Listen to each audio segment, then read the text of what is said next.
Minister will be visiting Ghana on 2nd and 3rd July.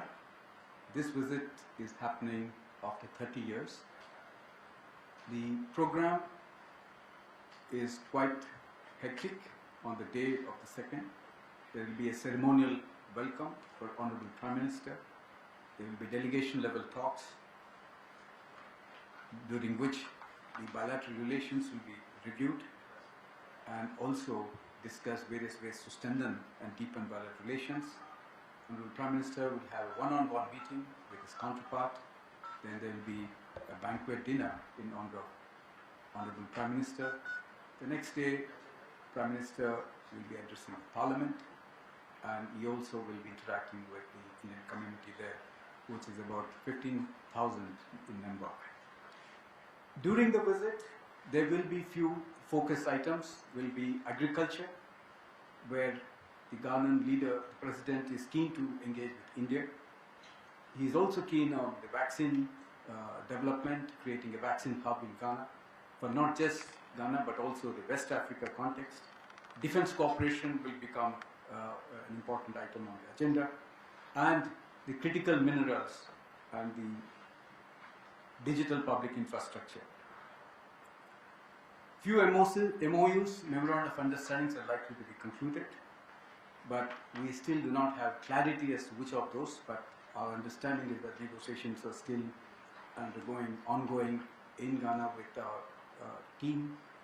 We have most probably in the Joint Commission, which will be renewed, traditional medicine in Ayurveda, the CEP, Cultural Exchange Program, renewed, and standards.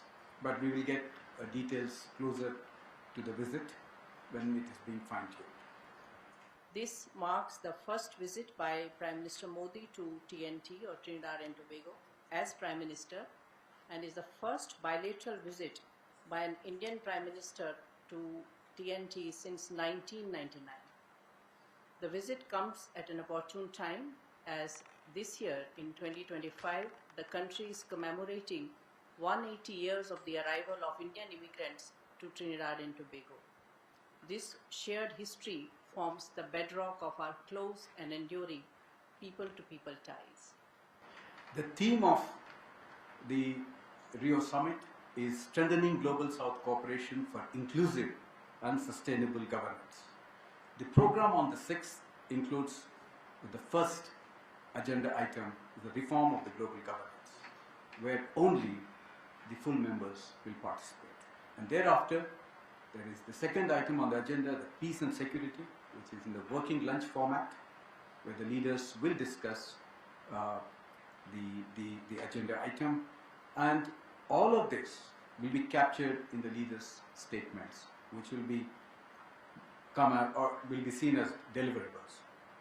Post lunch, the third item on the agenda is strengthening multilateralism, economic financial affairs, and artificial intelligence. Later that evening will be an official reception, and all the leaders will be participating. The next day, which is on the 7th July, the fourth item of the agenda is environment, COP30, and global health.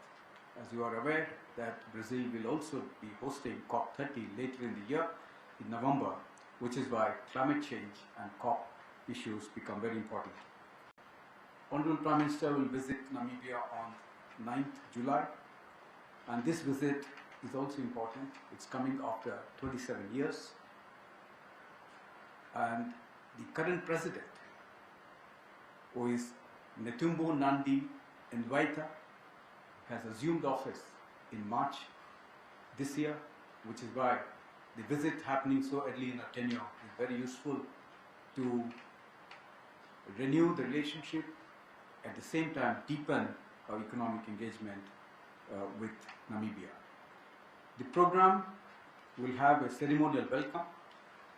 Honorable Prime Minister will pay homage to Dr. Sam Nujoma. There will be delegation level talks, one-on-one discussions, and he will also address the Parliament.